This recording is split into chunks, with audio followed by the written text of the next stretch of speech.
War is an algorithm. We will show its price. In Syria, 2.4 million children are out of school.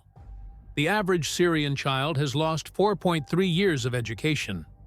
This is not a tragedy. This is a calculable economic loss.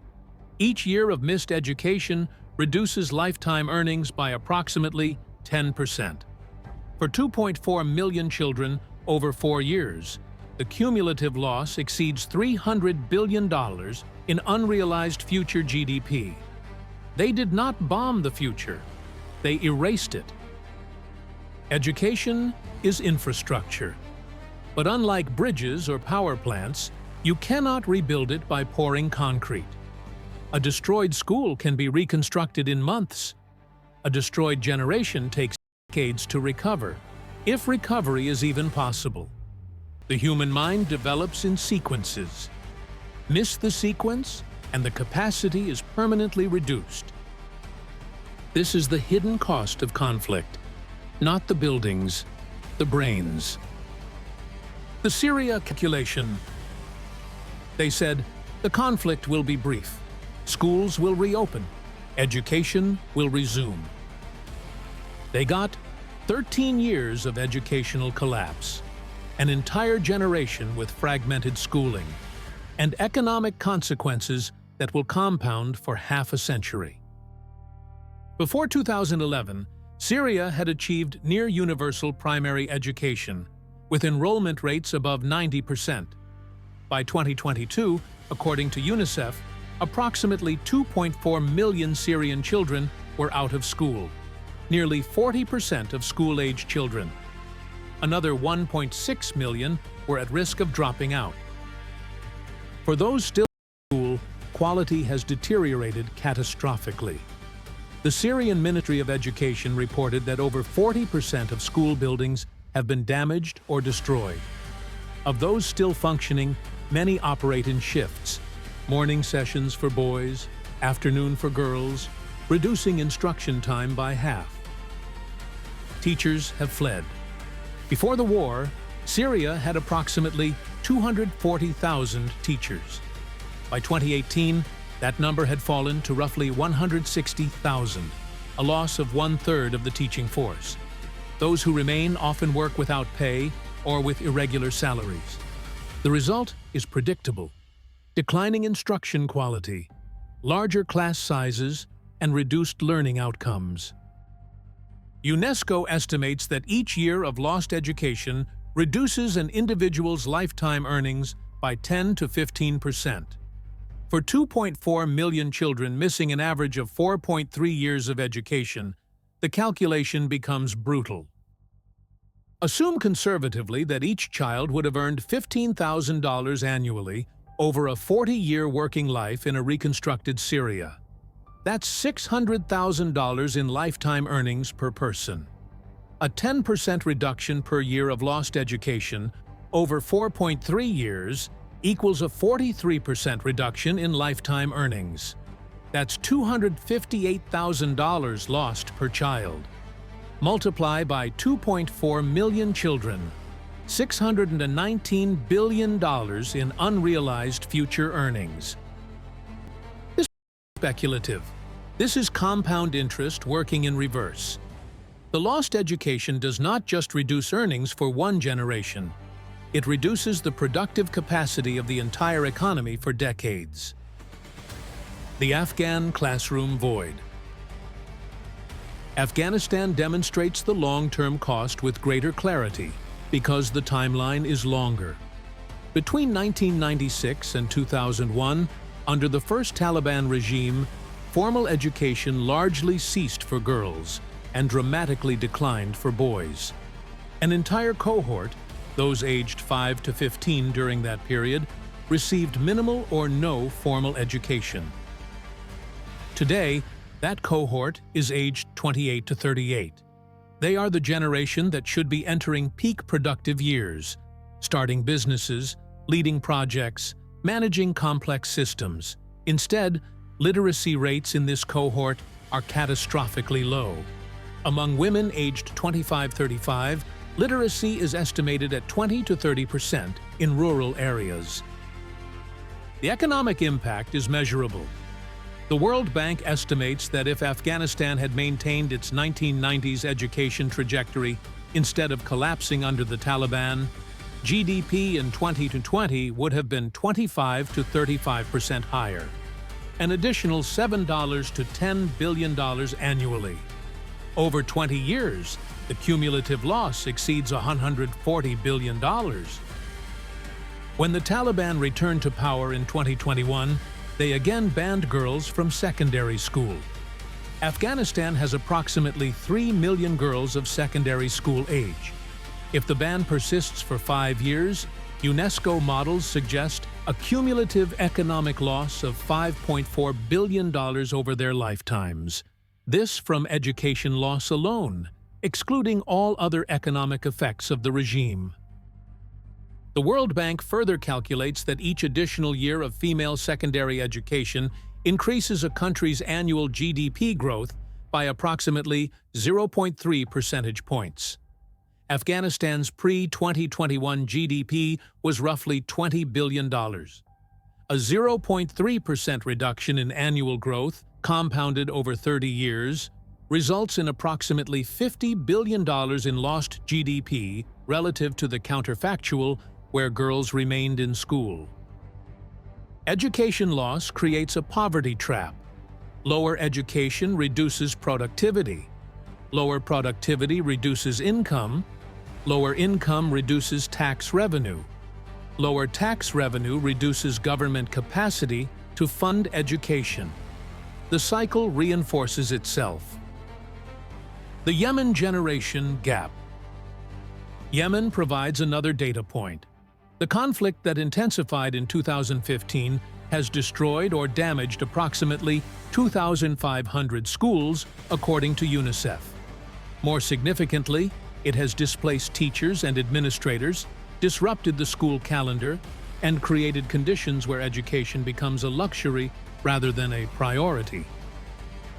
Approximately 2 million Yemeni children are out of school. Another 3.7 million are at risk of dropping out due to conflict, displacement, or family economic collapse.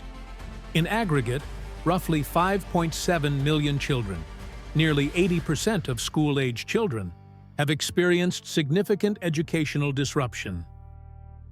The average Yemeni child has lost approximately 3.6 years of education since 2015. Over 8 years of conflict, this represents nearly half of a complete primary and secondary education cycle. Yemen's pre-war GDP was approximately $35 billion. The World Bank estimates that the education disruption alone will reduce Yemen's potential GDP by 15 to 25% by 2040. A loss of $100 to $150 billion in cumulative economic output that will never materialize.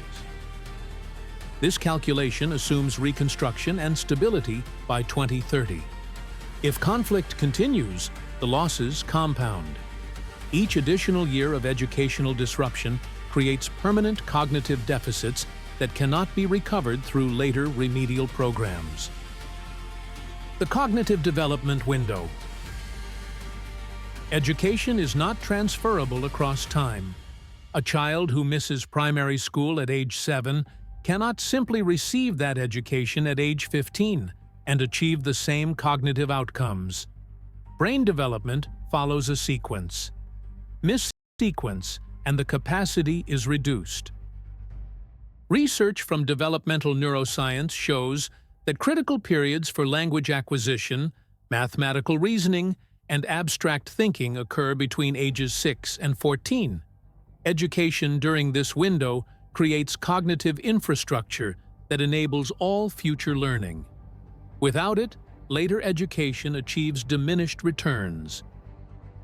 Studies of refugee children show that those who miss 2 or more years of primary education never fully catch up, even with intensive remedial programs.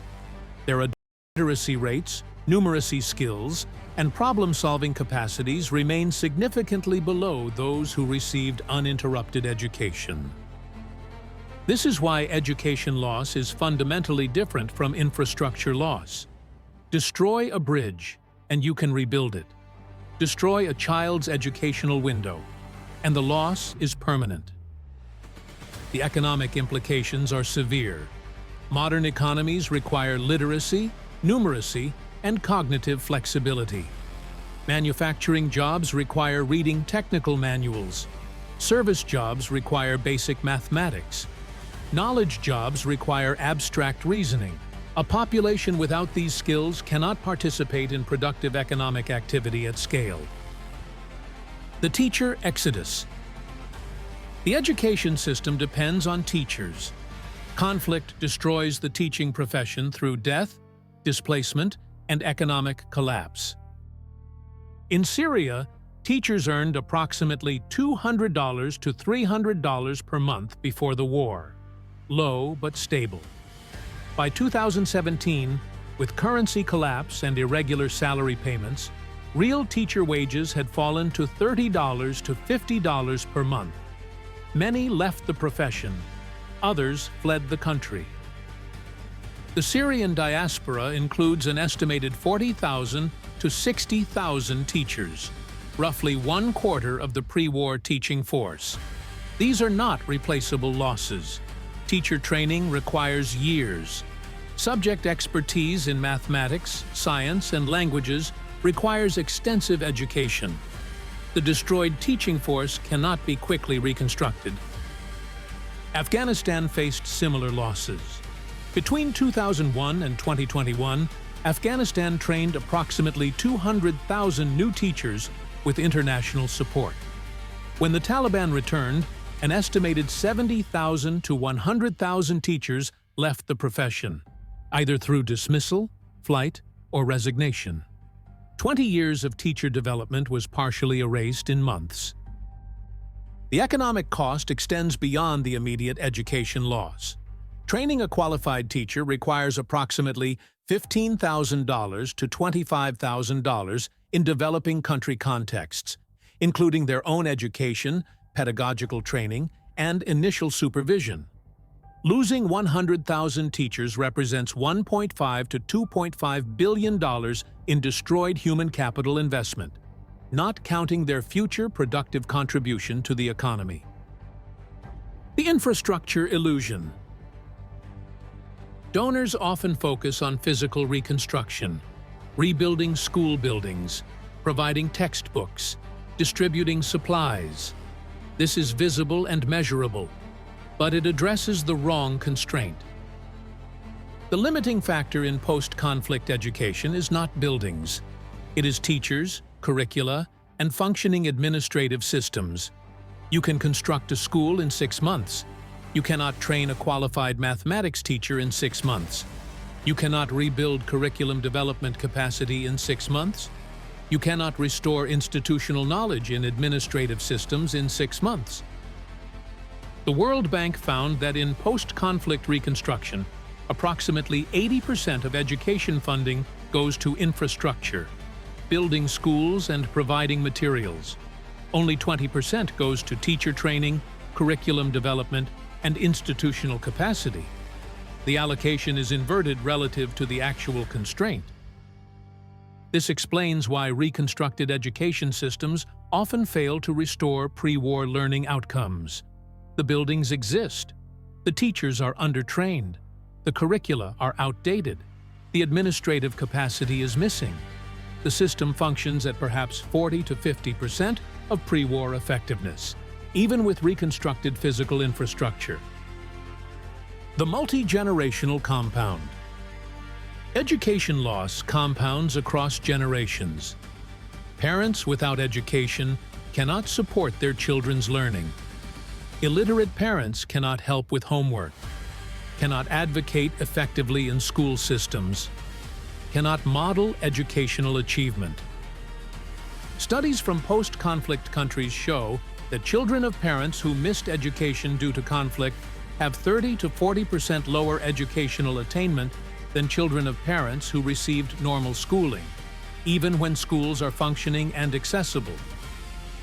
This creates a 2-generation education deficit. The first generation loses education directly through conflict. The second generation loses education indirectly through reduced parental capacity. Recovery takes not one generation, but 2 or 3. Gaza provides a compressed example. The population under 25, those who have grown up entirely under blockade and recurring conflict, have parents who themselves experienced disrupted education during the First Intifada, 1987-1993, and Second Intifada, 2000-2005. 2 generations of educational disruption create compounding deficits. Despite relatively high literacy rates in Gaza, above 95% for basic literacy, functional education quality has declined. TMS assessments show that Palestinian students score significantly below international averages in mathematics and science. This is not genetic. This is systematic educational disruption, creating measurable cognitive deficits at population scale. The opportunity cost. Every year of disrupted education is a year of foregone economic development. Education creates human capital. Human capital drives productivity. Productivity drives growth. South Korea emerged from devastating war in 1953 with an economy smaller than most African nations. By 2020, it was the world's 10th largest economy. The single most important factor, according to economic historians, was investment in education. South Korea achieved near-universal literacy within 1 generation and universal secondary education within 2 generations. Syria, Yemen, and Afghanistan are running the same timeline in reverse. They are destroying human capital at a rate that will take decades to rebuild, if rebuilding occurs at all. The comparison is stark. South Korea invested 4 to 5% of GDP in education consistently from the 1950s through the 1980s. This created a highly educated workforce that could staff advanced manufacturing, adopt new technologies, and drive export-led growth. Syria's education spending collapsed from 4% of GDP in 2010 to less than 1% by 2017. The difference between 4% investment and 1% investment, compounded over a decade, is the difference between development and regression. The irreversible calculation. Some costs can be repaid. Infrastructure can be rebuilt. Currency can be stabilized. Trade relationships can be restored. Education loss is different. It is irreversible at the individual level. A 25-year-old who missed education from ages 8 to 12 will never recover that developmental window. They will enter the labor force with permanently reduced capacity. Scaled across millions of individuals, this creates a permanent reduction in national productive capacity. Syria, Yemen, and Afghanistan are not just economically damaged. They are economically diminished in ways that will persist for half a century. The children out of school today will be the workforce of 2040 and 2050. They will be the business owners, engineers, teachers, and administrators who should drive economic development. Instead, they will struggle with basic literacy and numeracy. The economy will reflect their limitations. This is the true cost of conflict, not the destroyed buildings, the destroyed potential. A Syrian child who should have become an engineer becomes a laborer. A Yemeni child who should have become a doctor becomes unemployed. An Afghan girl who should have become a scientist is barred from school entirely. The GDP loss is calculable. The human loss is not, but both are permanent. The education void is not a temporary problem that reconstruction can solve. It is a permanent reduction in human capital that will compound across generations. The war did not destroy schools. It destroyed futures. This is the algorithm. This is the price. Subscribe to What War Costs. We count what others ignore.